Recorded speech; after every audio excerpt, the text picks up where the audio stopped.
Alors, bien le shalom à vous, bien-aimés dans le Seigneur.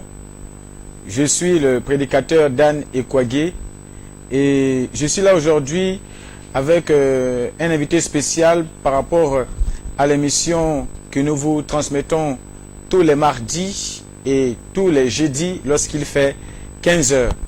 Et aujourd'hui, nous sommes là pour partager encore un thème sur un sujet très capital, parce que le thème veut dire sujet à développer. Et nous aimerions nous instruire auprès d'un homme de Dieu, le prophète Samuel Aurélie Mwanza, qui est auprès de nous maintenant. Shalom à vous, homme de Dieu. Shalom, frère. Oui, que le Seigneur vous bénisse. Je crois que aujourd'hui nous serons encore bénis davantage à cause d'un thème qui déjà suscite déjà en moi beaucoup de questions. Alors, avant de pouvoir commencer, j'aimerais déjà annoncer le thème. Le thème d'aujourd'hui que nous allons partager sera le message précurseur de la seconde venue de Jésus-Christ. Et ce thème-là vient d'une question alors que nous posons au prophète Samuel par rapport à ses dires. Il avait dit un jour dans l'une de ses prédications, et c'est pourquoi nous sommes là pour essayer de débattre sur ce thème, que celui qui rejette le message précurseur de la seconde venue de Jésus-Christ rejette d'office la venue. C'est sur cette pensée que nous allons essayer de nous entretenir avec lui. Et celui qui rejette le message précurseur de la seconde venue rejette d'office la venue. Et vous pouvez nous contacter sur ces différents numéros, le 066 14 96 96, le 066 14 96 96 et le 066 29 04 33, le 066 29 04 33 par WhatsApp. Donc déjà pour cela, j'aimerais que nous tous ici, nous puissions nous munir de nos Bibles, d'un stylo et d'une feuille, parce que ce sera un thème où si nous ne notons pas, nous aurons du mal à comprendre ce qui sera dit. Et tout cela commence déjà notamment par ce thème, le message précurseur de la seconde venue. Lorsqu'on parle de précurseur, on parle de ce qui précède la venue, ce qui précède un événement. Vous voyez, le Seigneur Jésus, nous savons tous, le prophète Samuel a bien développé la semaine passée, le jeudi passé, montrant en réalité que Jésus-Christ a deux grandes venues, la première venue et la seconde venue.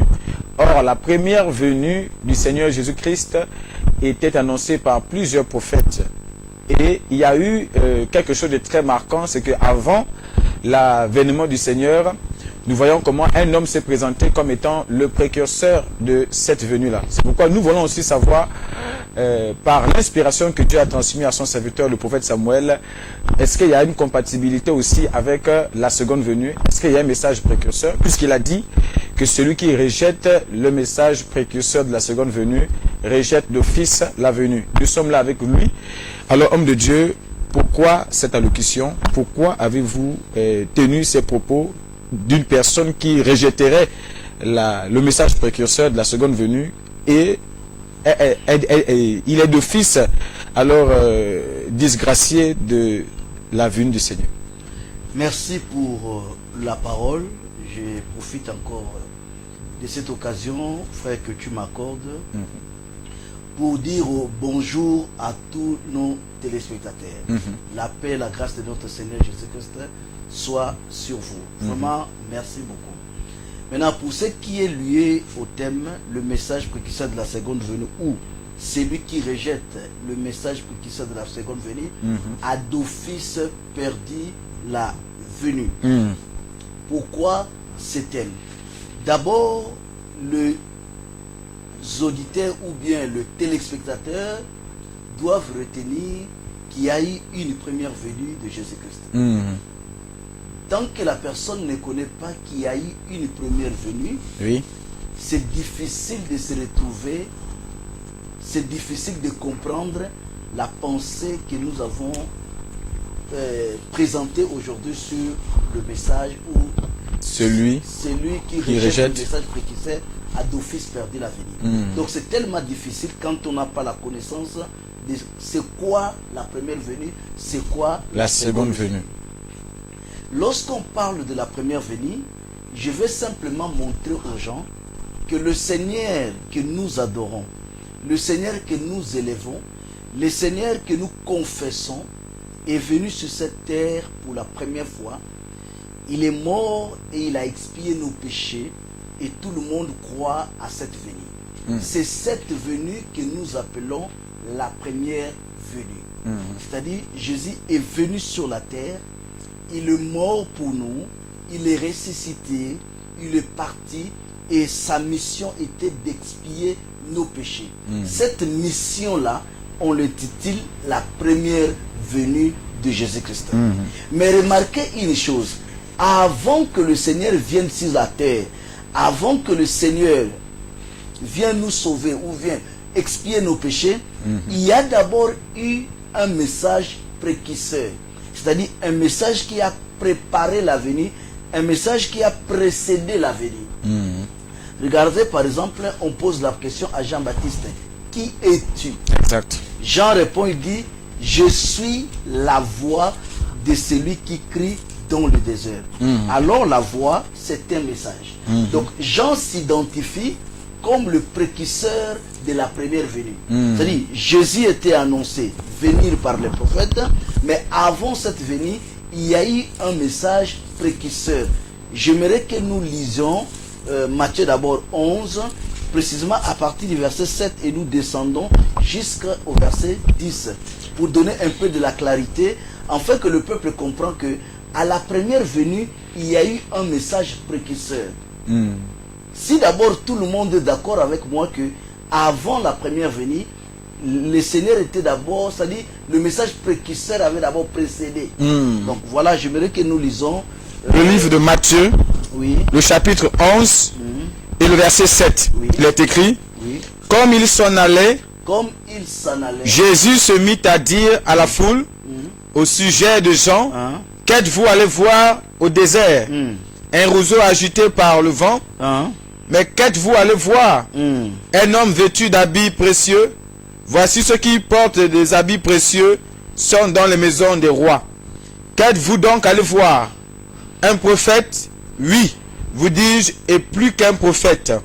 Car c'est celui dont il est écrit, voici j'envoie mon messager devant ta face pour préparer ton chemin devant toi. Je vous le dis en vérité, parmi ceux qui sont nés de la femme, il n'en est point paru de plus grand que Jean-Baptiste. Cependant, le plus petit dans le royaume des cieux est plus grand que lui. Depuis le temps de Jean-Baptiste jusqu'à présent, le royaume des cieux est forcé et ce sont les violents qui s'en emparent. Prends maintenant le verset 10 précisément. Le verset 10. Car celui Car c'est lui dont il est écrit, dont il est écrit, voici j'envoie mon messager voici j'envoie mon messager devant ta face devant ta face. pour préparer ton chemin devant toi. Donc, le messager envoyé devant ta face avec mission de préparer le chemin, c'est ce qu'on appelle précurseur. Exact. Donc, avant que Jésus vienne sur la terre, il y a eu un homme au nom de Johann Jean Oui. qui a prêché. Son message était le précurseur, le message précurseur de la première Venue. Exact. Là, tout le monde est d'accord. Je ne crois pas qu'il y a des gens qui peuvent contredire que Jean était le précurseur de la première venue ou le message de Jean était le message précurseur de la première venue. Ça, à ce niveau, il n'y a pas de souci. Maintenant, nous quittons la première venue, nous remarquons maintenant une venue qui est d'actualité, la seconde venue. Est-ce que la seconde venue a aussi un message précurseur? Puisque notre thème n'est pas bien mentionné, mais l'essentiel c'est quoi? Le peuple voit le message précurseur de la seconde venue. Maintenant, la seconde venue a aussi un message précurseur. C'est pourquoi moi je dis maintenant, si vous rejetez, le prophète Samuel dit aujourd'hui, si vous rejetez le message précurseur de la seconde venue, d'office, vous perdez la venue. C'est-à-dire tout le monde qui attend le retour du Seigneur Jésus-Christ à cette génération doit croire qu'il y a un message d'abord précurseur qui prépare l'avenir. Maintenant, je vais expliquer. Regardez Jean-Baptiste qui était le précurseur de la première venue. Il a dit lui-même de sa propre bouche. J'aimerais que nous prenions les paroles des gens afin de me permettre à faire l'exposé là-dessus. Jean chapitre 3, versets 28 à 29. Jean, le chapitre 3, le verset 28 à 29. Oui. Il est écrit, Oui. vous-même m'êtes témoin 1. que j'ai dit, Jean est en train de parler, Jean-Baptiste, il dit, vous-même vous êtes témoin que moi Jean j'ai dit. Il ne faut pas que les gens, les religieux trafiquent mes paroles. Il est en train d'insister, il dit, ne changez pas mes dires. Écoutez ce que moi Jean j'ai dit. Descends. verset 28, Hein? vous-même m'êtes témoin Hein? que j'ai dit, je ne suis pas le Christ, Je ne suis pas le Christ. mais j'ai été envoyé devant lui. Lorsque nous parlons de la venue, nous parlons de la venue du Christ. Jean dit, moi je ne suis pas le Christ, mais je suis le précurseur. C'est-à-dire, je suis qui? Écoutez, J'ai été envoyé devant lui. c'est ça le précurseur. J'ai été envoyé devant lui. C'est ça le précurseur. Donc, Exact. il dit, je suis le précurseur. Oui, au verset 29, Hein? celui à qui appartient l'épouse, Celui à qui appartient l'épouse, c'est l'époux. c'est l'époux. Mais l'ami de l'époux Mais l'ami de l'époux, qui se tient là qui se tient là, et qui l'entend, hein, éprouve une grande joie Hein? à cause de la voix de l'époux. là, il a maintenant fait l'illustration. Il a essayé maintenant de le comparer avec le mariage. Il dit, moi je ne suis pas l'époux. Je ne suis pas le Christ. Vous, vous attendez la venue du Christ, je ne le suis pas. Le Christ est venu, moi je suis seulement l'ami de l'époux. En Israël, même au Gabon c'est simple, lorsqu'il y a un mariage, l'époux n'entre, quand l'épouse attend l'époux, ce n'est pas l'époux qui vient en première position. Il y a d'abord toute une délégation. Exact. En Israël, c'est l'ami de l'époux qui précède l'époux. Exact. Pour préparer maintenant l'entrée triomphale de l'époux. Et Jean-Baptiste s'identifie comme l'ami de l'époux. Exact. Maintenant, ce qui est très important dans ça, c'est quoi? C'est que à la première venue, Jésus ne s'est jamais présenté comme un époux. Donc quand Jean dit « je suis l'ami de l'époux », indirectement, Jean est en train de parler de la seconde venue. Exact, exact. Puisque à la première venue, Jean n'était pas l'époux.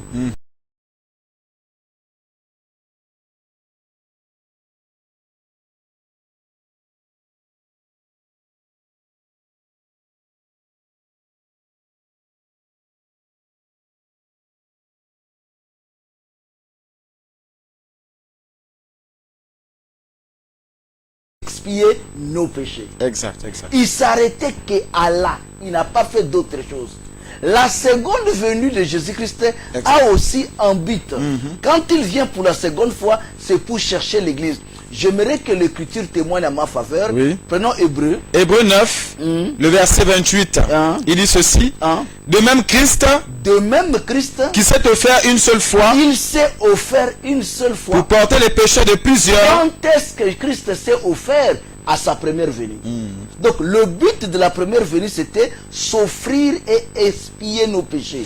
Descends. il apparaîtra sans péché Il apparaîtra. La même personne qui a expié le péché pour la première fois apparaîtra. Là, on ne peut plus parler de la première venue. Nous sommes maintenant à la seconde venue, mais le but change. La première venue, c'était expier le péché. Maintenant, la seconde, c'est quoi?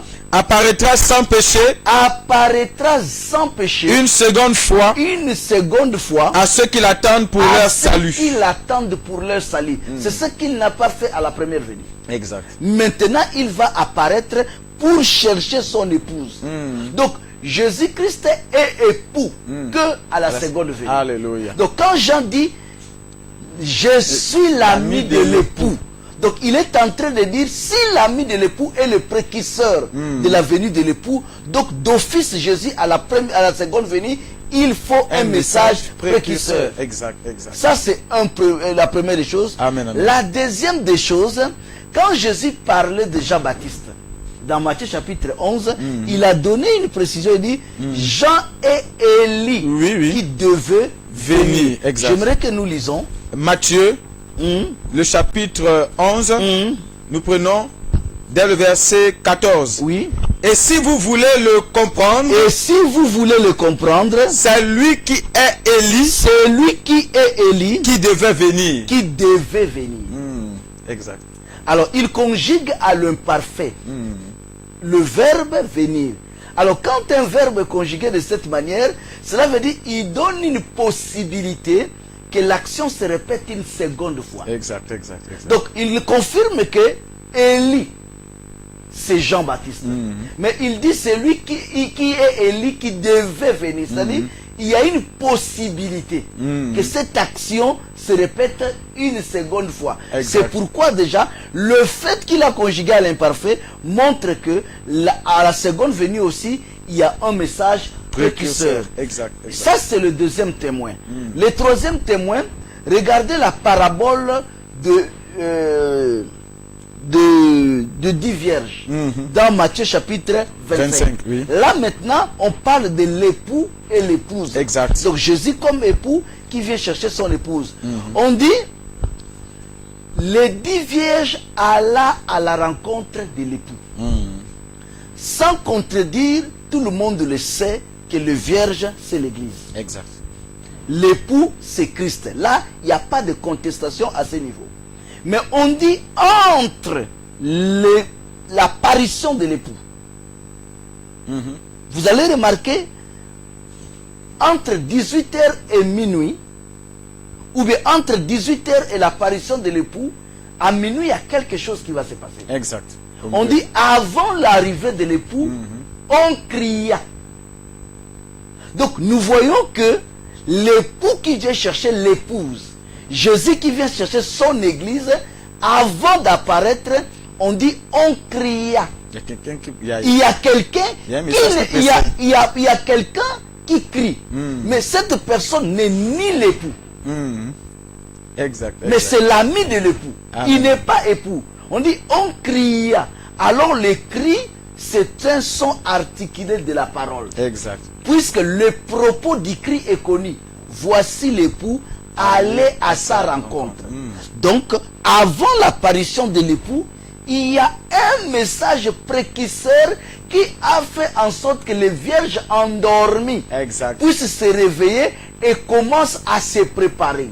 N'est-ce pas le verbe préparer a été conjugué à la première venue? Oui. Exact. Jean-Baptiste était la voix qu'on a envoyée pour préparer. Alléluia. Pour que l'époux apparaît, il faut une voix qui prépare. Exact. C'est la voix de minuit qui a fait en sorte que les épouses endormies ou les vierges endormies puissent se réveiller et se mettre à se préparer. Alors, Matthieu 25 il ne s'agit pas de la première venue. Matthieu 25 s'agit de la seconde venue. Alors donc nous voyons que à la seconde venue, nous avons aussi besoin d'un message précurseur. Alléluia. Maintenant, je ne m'arrête pas ça là. J'ajoute maintenant un petit bonus par rapport, déjà nous sommes combien de témoins? 3. Je prends un 4e témoin, je m'arrête là.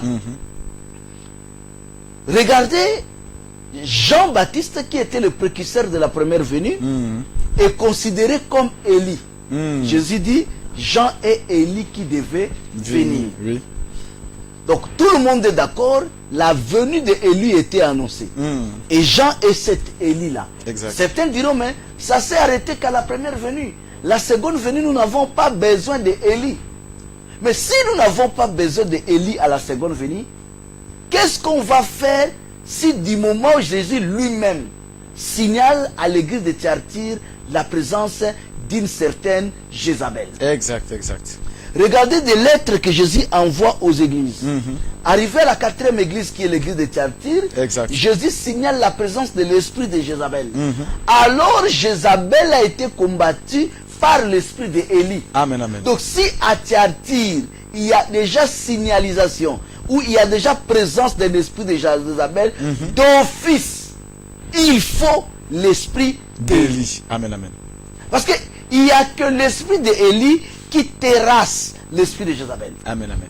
Et tout ce qu'on a dévoilé à Thyatire concernant l'œuvre de Jézabel à l'église montre nécessité de la venue d'Élie. De la venue d'Élie. Jézabel enseignait à Akab Exact. C'est ce que Jézabel de Thyatire enseigne aux prophètes. Amen. Akab était un saint de Dieu, un Israélite pur de sang. Amen, amen. En dehors d'être Israélite, il était roi. Il avait l'onction royale. En dehors de l'onction royale, il était homme de bien. Que personne ne vous trompe qu'Akab était mauvais. Pour preuve, lorsque Élie a défié Baal, c'est Akab qui avait lancé la campagne de décapitation. Exact. C'est-à-dire Exact. il a ordonné que les prophètes de Baal soient décapités. Amen, amen. C'est Akab qui avait la conscience de dire je ne peux pas arracher à Naboth son champ. Exact, exact. Parce qu'il était saint de Dieu. Mais celui qui ou celle qui avait gaspillé Akab, c'était Jézabel. Mais si on signale l'enseignement de Jézabel à l'église, d'office nous avons besoin de la présence de l'esprit d'Élie. Donc tout le monde déjà à ce deuxième point, nous pouvons tomber d'accord qu'à la seconde venue, il faut forcément un message précurseur. Mais ce n'est pas aussi jusqu'à là le thème d'aujourd'hui. Le thème d'aujourd'hui c'est quoi? Si vous rejetez le message précurseur de la seconde venue, d'office, vous perdez la venue. Là, je prends encore la responsabilité d'exposer afin que tout le monde comprenne. Mais avant d'exposer, j'aimerais que nous lisons d'abord Matthieu chapitre 17. Matthieu chapitre 17, Oui. le verset 10. Ah. Il est écrit, les disciples lui firent cette question. Pourquoi donc les scribes disent-ils qu'Élie doit venir premièrement? Il répondit, il est vrai qu'Élie doit venir, Il est vrai que Élie doit venir, rétablir toutes choses, rétablir toutes choses, mais je vous dis qu'Élie est déjà venu, mais je vous dis, Élie est déjà venu. qui ne l'ont pas reconnu et qui l'ont traité comme ils ont voulu. De même, De même, le Fils de l'homme souffrira de leur part. hein, Les disciples comprirent alors qu'il leur parlait de Jean-Baptiste. j'aimerais que tu recommences la dernière partie qui parle de d'eux-mêmes. Voilà. À partir du verset 12, Oui, mais je vous dis, mais c'est Jésus. Hein. Là, je prends vraiment une position, veuillez m'excuser, pour dire à mes amis qui suivent, moi, de nature, vous pouvez me détester. exact.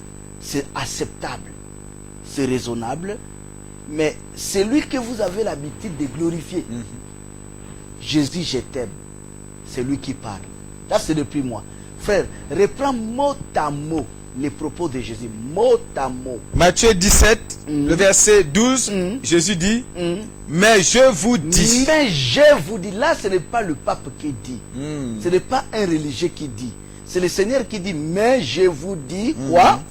Qu'Élie est déjà venu, Que Élie est déjà venu. qu'ils ne l'ont pas reconnu Qui l'ont méconnu, ils n'ont pas reconnu Élie. et qu'ils l'ont traité comme ils ont voulu. Hein? De même, Jésus maintenant essaye de démontrer que j'ai raison. Il dit, ils ont traité Élie comme ils ont voulu. Au lieu de s'arrêter là, c'est-à-dire, si Jean-Baptiste et Élie, et qu'ils l'ont traité comme ils ont voulu, cela veut dire ils ont rejeté Élie le précurseur, Exact. Jean-Baptiste le précurseur. Ils ont rejeté le message précurseur. Mais Jésus ajoutait, il dit de même. de même, Hein? le Fils de l'homme Hein? souffrira de Ah. leur part. C'est-à-dire, Jean est le précurseur de la première venue. Pour bénéficier de la venue. Bénéficier de la venue veut dire quoi? Croire à Jésus comme le Messie. Il faut d'abord recevoir le message des gens. Exact, exact. Remarquez, tous qui ont cru à Jésus-Christ, au départ, sont des disciples des gens. Amen, amen. Je ne sais pas si vous comprenez. Exact. André, disciple des gens. On dit, mais Philippe. les gens commencent à fuir Jean pour suivre Jésus. Exact. C'était normal. Donc, quelqu'un qui croit à Jean-Baptiste, d'office croit à Jésus. C'est pourquoi Jésus a dit, Jean est venu. Il dit, vous n'avez pas cru en lui, mais les prostituées, Oui, les publicains. les publicains ont cru en lui. On n'a jamais vu Jean marcher avec les publicains. On a vu que Jésus marchait avec les publicains. Exact. Donc si le publicain crie à Jésus-Christ, c'est parce qu'au départ, il y a eu un message précurseur. Exact. Donc Jésus lui-même dit, de même, cela veut dire, comme vous avez rejeté le précurseur, d'office, vous perdez la venue. Exact. Ça, c'est Jésus qui le dit. Et moi, maintenant, je viens maintenant pour la seconde venue en disant, pareil pour la seconde venue. À la seconde venue, nous attendons un Jésus qui doit apparaître. Mais personne sur cette terre qui rejette le message précurseur et bénéficie de l'avenir, c'est totalement inconcevable. Amen, amen. J'ai dit, je ne vois pas sur quelle voie. Quelqu'un qui a passé toute sa vie n'a jamais prêché dans son église les retours du Seigneur, n'a jamais fait de séminaire sur les saints d'Abraham. Il meurt et on dit, va au repos éternel. Parce que vous avez un problème. Exact. Il est pasteur, il a une église, tout le monde connaît. Ses prédications sont encore là. Les traces sont encore là. Le social était le message de sa vie. La chair était sa vie. Mais comment est-ce que quand quelqu'un meurt, automatiquement, on lui dit de bénéficier quelque chose que de son vivant a rejeté? Alléluia, alléluia. Je ne sais pas si vous comprenez. Amen. Donc quelqu'un qui est là, moi je suis là, j'arrive, ma soeur, mon frère, localisation prophétique, tu vas te marier, tu vas voyager. Après je meurs, on commence à dire, tu as combattu un bon combat. Va au repos du Père. C'est inconcevable. Amen, amen. C'est inconcevable. Exact. Des choses que je n'ai même pas cru. Je n'ai pas présenté cela au peuple. Je ne suis pas mort pour ça. Je n'ai jamais servi Dieu pour ces choses-là. Mais sur quelle base je peux bénéficier de cela? Donc, le message précurseur, c'est ce qui prépare les gens. Avant l'apparition du Seigneur, il faut un message précurseur. Élie était contre des fausses alliances, des faux mariages. Élie a combattu l'émancipation de la femme. Voilà ce que nous reconnaissons à Élie. Il a attaqué Jézabel. Quand Jean-Baptiste vient sur la terre, ayant l'esprit d'Élie, Jean-Baptiste attaque Hérodias. Mais quelqu'un qui laisse la femme prêcher, il a rejeté le message du précurseur. Sur quelle base il peut bénéficier de l'avenir? Quelqu'un qui émancipe les femmes, sur quelle base il peut attendre le retour du Seigneur? Quelqu'un qui est pour les alliances politiques et religions, sur quelle base il peut bénéficier de l'avenir? Jusqu'à présent, voilà ce que j'avais comme l'exposé. On me repose et puis peut-être on peut développer après. Que le Seigneur bénisse sa parole et qu'il bénisse son peuple qui est à l'écoute de cette parole. Je bénis le Seigneur. Nous allons prendre une petite pause de quelques minutes afin de laisser passer un petit spot d'invitation à nos programmes de prédication ici. Que le Seigneur vous bénisse. Shalom. La prophétie de l'Écriture est une lampe qui éclaire en attendant le grand soleil. La prophétie de l'Écriture est une lampe qui éclaire en attendant le soleil levant. C'est comme une maison pendant la nuit. Elle a besoin d'une lampe pour l'éclairer. En attendant que paraisse la lumière du jour, le soleil levant de la justice qui éclaire. C'est comme une maison pendant la nuit. Elle a besoin d'une lampe pour l'éclairer. En attendant que paraisse la lumière du jour, le soleil levant de la justice qui éclaire. La prophétie de l'Écriture est une lampe qui éclaire en attendant le grand soleil. La prophétie de l'Écriture est une lampe qui éclaire en attendant le soleil levant. Un aveugle peut-il conduire un autre aveugle? Les deux finiront par tomber dans un trou, mais marchons sur la trace de la prophétie, afin que nous soyons tous éclairés. Alors, je suis la sœur Doris Ekouagé de l'Assemblée des Saints du Gabon. Je viens par cette présente vidéo vous inviter à suivre une émission très capitale intitulée « La seconde venue de notre Seigneur Jésus-Christ ». Elle a pour orateur le prophète Samuel Oredi Mwanza. Elle se déroule tous les mardis, les jeudis à partir de 15h. Vous pouvez la suivre en direct sur notre page Facebook d'ici le temps de la fin, mais aussi sur la page Facebook LVS TV. Également, pour tous ceux qui ont un abonnement Satcom, vous pouvez la regarder sur le canal 9. Sur ce, que le Seigneur vous bénisse. Que le Seigneur vous bénisse vraiment abondamment, que la grâce de Dieu soit sur vous, comme la sœur pouvait le dire, tous les mardis et les jeudis à 15h pile, nous sommes là pour échanger sur la parole du Seigneur avec les bien-aimés qui nous suivent. Que Dieu vous bénisse. Les contacts par lesquels vous pouvez nous joindre dans cette émission qui a pour thème « Si quelqu'un rejette le message de la promesse, le message de la seconde venue, il rejette d'office. Le message précurseur de la seconde venue rejette d'office la venue. Il perd d'office la venue. Il perd d'office la venue. Oui. Que le Seigneur vous bénisse. Donc, celui qui rejette le message précurseur de la seconde venue perd d'office la venue en question. Donc, le 066 14 96 96, le 066 14 96 96 est le numéro par lequel vous pouvez nous appeler uniquement dans cette émission, et le 066 29 04 33, le 066 29 04 33, vous pouvez nous joindre aussi par des messages SMS ou WhatsApp pour que nous puissions vous répondre pendant que nous sommes sur le plateau ou même après l'émission. Donc, que le Seigneur vous bénisse. Homme de Dieu, j'ai une question là à deux volets.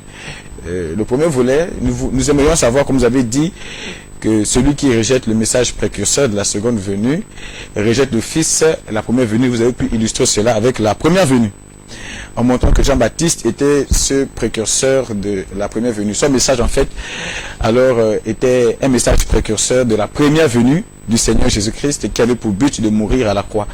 Mais il y a un problème. Jean-Baptiste était bien évidemment un homme qui avait un message. Est-ce que pour autant, la seconde venue nous demande d'avoir un homme spécial là qui doit prêcher ce message de la seconde venue, un peu comme Jean-Baptiste à la première venue? Deuxième volet de la question, c'est de savoir quel est vraiment, quelles sont vraiment les choses que nous devons retenir de ce message-là. Qu'est-ce que c'est que ce message précurseur? Que nous dit ce message précurseur de la seconde venue? Je commence d'abord par la première question. À la première venue, il y a eu un homme qui annonçait le message précurseur, c'était Jean-Baptiste. Est-ce qu'à la seconde venue, c'est pareil? La réponse est en même temps oui et en même temps non. Pourquoi oui? Parce que le message est toujours prêché par le humains. Donc il faut un homme. Exact. Mais pourquoi en même temps non? Pourquoi j'ai dit aussi non? Que ce soit à la première venue, que ce soit à la seconde venue, ce qui amène quelqu'un à bénéficier de la venue, ce n'est pas l'humain, c'est le message. Exact. Je vais donner un exemple simple. Concernant la première venue. Tout le monde est d'accord, Jean-Baptiste était Élie. Ça c'est, personne ne peut le contredire, Jean était Élie. Mais regardez à la montagne de transfiguration. Oui, exact. Pierre signale, il dit à Jésus, Seigneur, permets que nous puissions faire 3 tentes. Une pour Élie, une pour toi, et une pour Moïse. Exact. Pierre n'avait pas la photo d'Élie. Non. Mais Pierre a reconnu que c'était Élie. Maintenant, à la descente de la même montagne de transfiguration, il était un peu troublé. Ils étaient troublés. Ils étaient troublés pourquoi? Parce que Pierre était un Israélite de la chair. Il respecte la loi.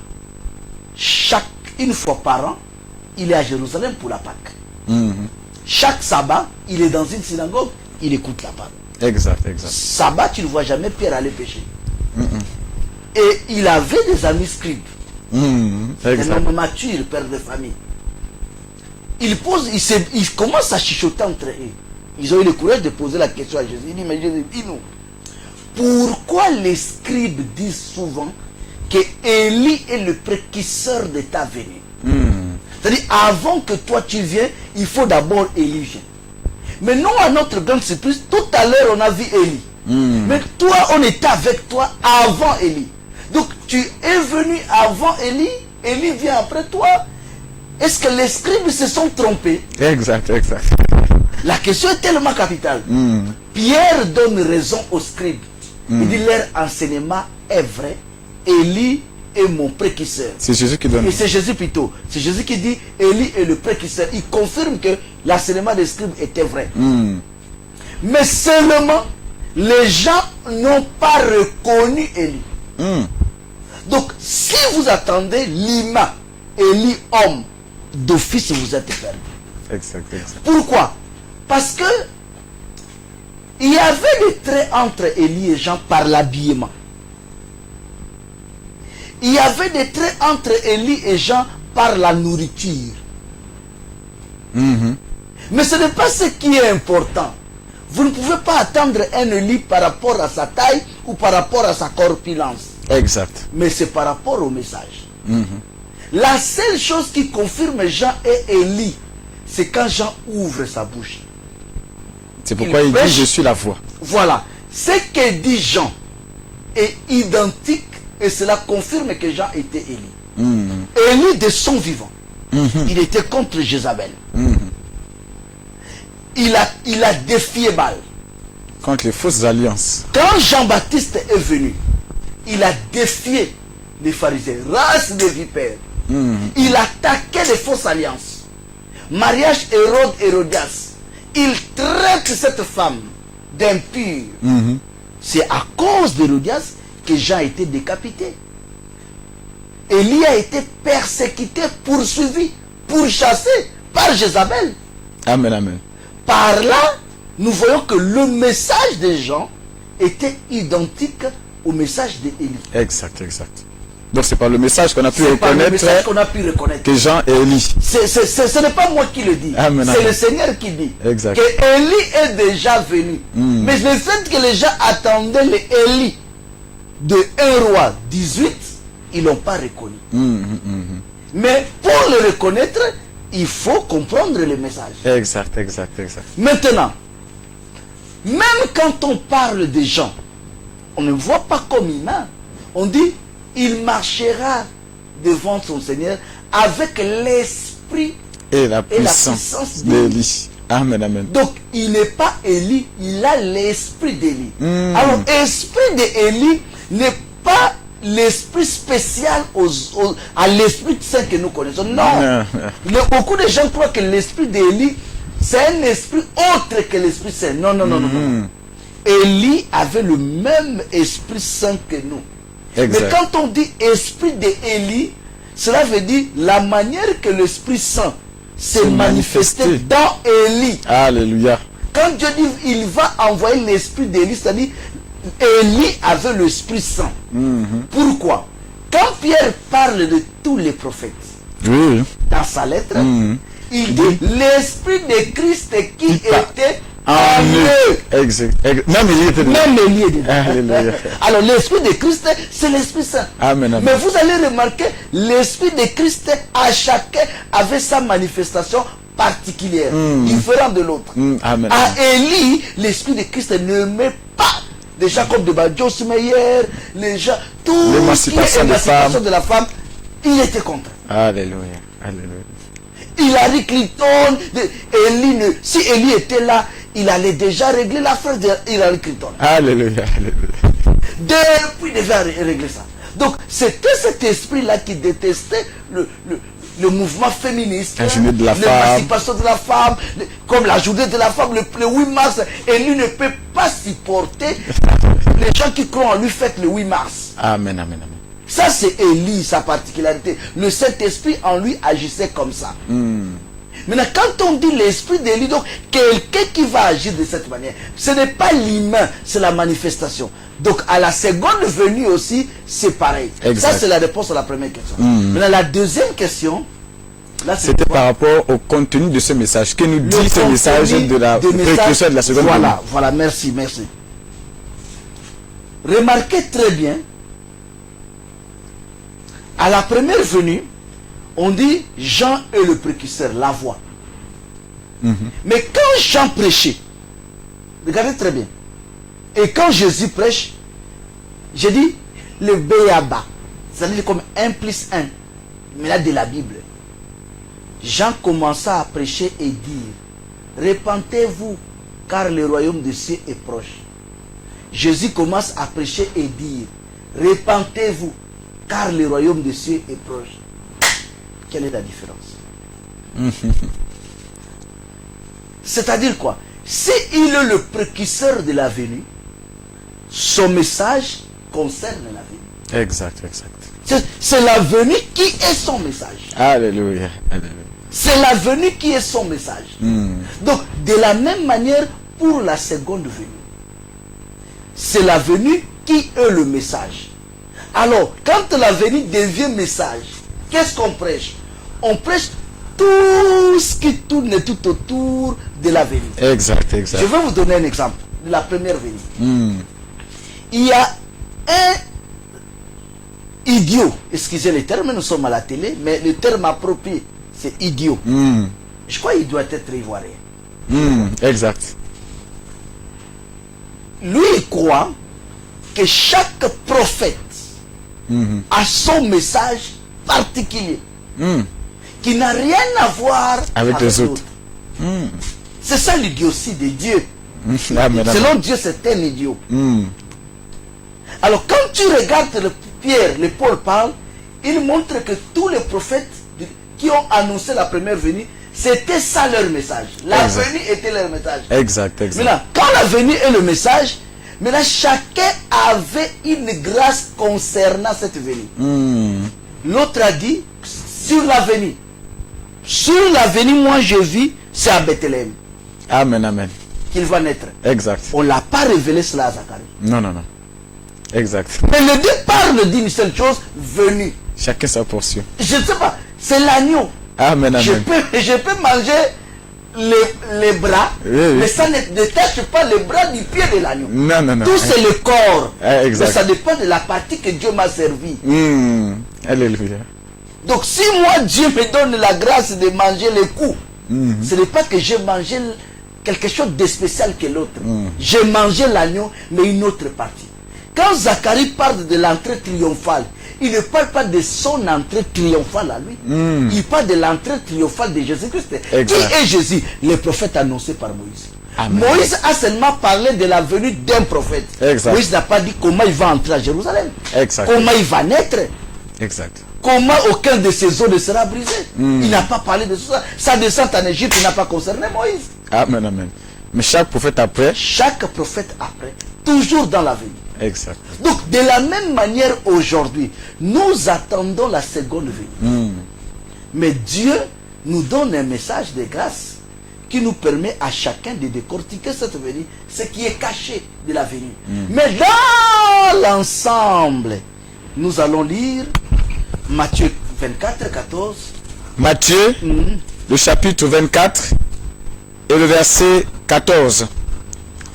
Il est écrit, dans le verset 14, « Cette bonne nouvelle du royaume sera prêchée dans le monde entier pour servir de témoignage à toutes les nations, alors viendra la fin. » Ici, ce n'est pas moi qui dis. Vous savez, moi, j'ai souvent une fierté et je change la position quand c'est le Seigneur. Exact. Parce que je sais les gens qui sont de l'autre côté croient au Seigneur. La seule chose, c'est moi les semblables, leurs semblables, qu'ils contestent. Et c'est normal. Je ne peux pas aussi être dur envers l'humain. Parce que de nature, nous sommes comme ça. Mais si quelqu'un croit au Seigneur, il ne peut pas contredire la parole du Seigneur. Matthieu 24, 14, ce n'est pas moi qui parle, c'est le Seigneur. Il dit ceci: cette bonne nouvelle du royaume sera prêchée partout dans le monde entier. Donc, un Chinois ne peut pas oser dire qu'il croit en Jésus avec une doctrine spéciale. Dieu lui a envoyé et tout le monde doit être derrière lui. Exact. C'est-à-dire, il est en train de s'autoproclamer faux prophète. Exact, exact. Pas que vous l'attribuez cela, mais lui-même, il choisit cet attribut. Un Américain ne peut pas se lever pour dire, voilà, c'est moi que vous devez écouter. Il est en train de s'attribuer l'identité du faux. Puisqu'il dit, ici Jésus parle de monde entier. Et il donne même ce qui doit être prêché dans le monde entier. Il le dit. Exact. Il dit, cette bonne nouvelle, cette. Allez-y en français comprendre ce que cette veut dire. On désigne. Alléluia. Je ne sais pas si vous comprenez. Amen, amen. Ça. Jésus vous dit ça. Vous allez là-bas. Vous êtes possédé. Amen, amen. Il dit cette bonne nouvelle du royaume. Pas une autre chose. Mais quelque chose peut naître de la Côte d'Ivoire. Voilà où c'est par mon doigt. Exact. Ça, c'est l'Afrique de l'Ouest. Jésus n'a pas parlé de l'Afrique de l'Ouest. Il dit cette bonne nouvelle. Il a désigné du royaume. Sera prêché dans le monde entier pour servir de témoignage à toutes les nations, y compris les Gabons. C'est alors viendra la fin. Cette fin-là, c'est son apparition. Exact, exact. Donc, avant la fin, la bonne nouvelle précède. Mais la bonne nouvelle qui précède, tout le monde l'a prêché. Les Pierre, tout le monde. Les prophètes Samuel, moi qui est devant vous maintenant, j'ai pris la responsabilité. C'est aussi ça, être envoyé de Dieu. Le courage et la responsabilité de dire, mes frères, il y a 2000 ans passés, ceux qui nous ont précédés ont prêché un message authentique. Voilà ces messages. Mais seulement, ils ne vous ont pas défini d'une manière simple. Vous savez, quand on était à l'école, j'ai toujours détesté le cours de mathématiques. Pourquoi? C'était simple de m'expliquer des fractions. Mais la formule d'explication n'était pas la bonne. Le professeur arrive comme ça, il met fraction. Quand tu attends déjà fraction, tu te compliques, c'est quoi? Amen. Un tiers. Alors c'est simple. Un tiers veut dire, allez mes enfants, c'est le pain. Quand vous divisez ça en 3, le pain c'est 1. C'est ce qui fait un tiers. Exact. Quand vous allez à la récréation, vous avez un pain que vous partagez à 3. Chaque morceau là, c'est ce qui fait un tiers. C'est complet. Tout le monde peut comprendre. Amen, amen, amen. C'est-à-dire, vous simplifiez la chose. Pareillement pour les choses de Dieu. Bonne nouvelle que vous attendez dans la Bible. Vous n'avez pas besoin d'avoir un doctorat en théologie. Non. Bonne nouvelle, c'est le sujet d'une grande joie.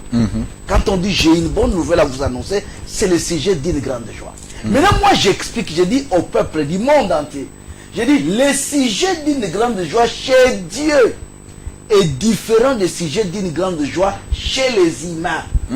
Chez nous, par exemple, nous les humains, moi et toi, quand on dit sujet d'une grande joie, ça peut être le mariage, l'argent, le travail, la voiture, la maison. Par exemple, si quelqu'un m'appelle en ce moment, il dit, allô, bonjour, prophète Samuel, j'ai 2 tonnes de ciment à vous donner. Alors nous avons un chantier, nous sommes en train de construire quelque part. Le ciment est fini. J'ai 2 camions de gravier à vous donner. C'est une bonne nouvelle. Mais ce n'est pas sa bonne nouvelle chez Dieu. Exact, exact. Chez Dieu, la bonne nouvelle, c'est-à-dire le sujet d'une grande joie, c'est lorsqu'une parole prophétique s'accomplit à un temps. C'est-à-dire, quand Dieu dit quelque chose, quand ce que Dieu a dit voit son accomplissement, le peuple qui vit le temps où le dire de Dieu s'accomplit, c'est ce peuple qui déclare cela comme bonne nouvelle. Amen, amen. Et aujourd'hui, lorsque nous prêchons la bonne nouvelle, nous démontrons l'accomplissement de la parole prophétique de notre temps. Voilà. Exact. Que le Seigneur bénisse encore sa parole. J'aimerais rappeler alors le thème. Le thème, c'est celui qui rejette le message précurseur de la seconde venue Père de Fils, L'avenue. excusez-moi, la venue, n'est-ce pas, du Seigneur Jésus-Christ. Et vous pouvez déjà vous manifester, appeler, sinon envoyer des messages SMS pour poser vos questions. Si vous n'avez pas encore bien compris, alors la pensée du prophète ce soir, par le numéro que vous voyez affiché là au bas de vos écrans, le 066 14 96 96, le 066 14 96 96 pour appeler, et le 066 29 04 33, le 066 29 04 33 pour les messages SMS. Prophète Samuel, nous sommes voilà quasiment à la fin. Il nous reste 4 minutes par rapport à ce que la régie nous dit, et j'aimerais déjà que vous puissiez donner un mot de fin, parce que vous avez dit que celui qui rejette le message précurseur de la seconde venue de Jésus-Christ ne peut pas bénéficier de cette venue. Quel est le conseil que vous donnez maintenant au peuple de Dieu, ceux qui sont dans les églises aujourd'hui, qui écoutent la parole que certains pasteurs leur disent, qui écoutent, qui mettent foi à certaines doctrines, certains messages qui n'ont rien à voir avec le message précurseur dont vous êtes en train de faire allusion? Quel est le conseil que vous leur donnez? Le conseil est simple. Quand je parle de la seconde venue, il ne s'agit pas de ma venue à moi, de la seconde venue de Jésus-Christ. Tous les gens qui croient au Seigneur croient que Jésus va revenir. Ce n'est pas moi qui l'invente, c'est des paroles qui sortent de la bouche du Seigneur dans Jean 14. Je m'en vais, je reviens. Mais là, ceux qui attendent la venue du Seigneur, je leur informe. C'est important. Ce que je suis en train de dire est important. Je leur informe que regardez la première venue. Vous n'êtes pas le seul ou l'unique groupe des humains qui attend la venue. La première venue aussi, il y avait des gens qui attendaient la venue du Seigneur. Mais dans Matthieu chapitre 17, Jésus dit, ils n'ont pas reconnu. De même qu'ils ont rejeté Jean, d'office, ils ont perdu la vie. C'est-à-dire, qu'est-ce qui s'est passé avec les Juifs? Ils attendaient la venue d'un Messie. Moïse avait annoncé la venue d'un Messie. Mais avant l'arrivée du Messie, il y a eu un Jean-Baptiste qui était le précurseur de la venue. Alors, si vous croyez au précurseur, au message précurseur, d'office vous bénéficiez de la venue. Alors, aujourd'hui, nous attendons l'apparition du Seigneur. Mais avant que le Seigneur apparaisse, il y a une prédication qui doit passer. Si vous rejetez cette prédication, arrêtez de croire à la venue de Jésus-Christ. Et la prédication en question n'est pas ce que les religions prêchent. Les églises de réveil ne prêchent pas le retour du Seigneur. C'est tellement bas, on ne peut même pas discuter là-dessus. Vous pouvez aller dans des carrefours, vous allez voir des affiches. Vous ouvrez votre Facebook, vous voyez les affiches. C'est connu que l'église de réveil, le retour du Seigneur, ça ne les concerne pas. 90% des églises de réveil, le retour du Seigneur ne les concerne pas. Ils cherchent l'argent. Là, on le connaît. Donc, quelqu'un ne peut pas attendre l'apparition du Seigneur étant dans l'église de réveil. C'est inadmissible. Exact. C'est totalement flou. C'est totalement flou. Donc, ce n'est pas une religion, ce n'est pas moi, ce n'est pas catholique, ce n'est pas protestant, ce n'est pas l'église de réveil, ce n'est pas une religion dans l'ensemble. Même moi, je m'excuse. Mais je dis ceci à tout le monde. Il y a un message qui nous prépare. Regardez la manne. Il y a une précision très importante. La manne, c'est un gâteau. On l'appelle manne parce que le gâteau avait le goût du miel. Alors le miel était la nourriture qu'on trouve dans le pays des promesses.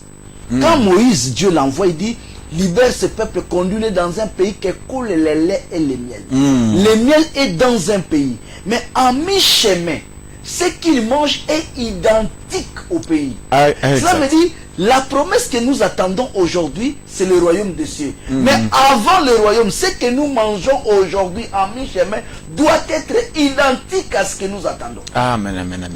Exact. Vous attendez le paradis. Mais vous êtes sur la terre, vous êtes en train de vous battre pour le matériel. Exact. C'est incompatible.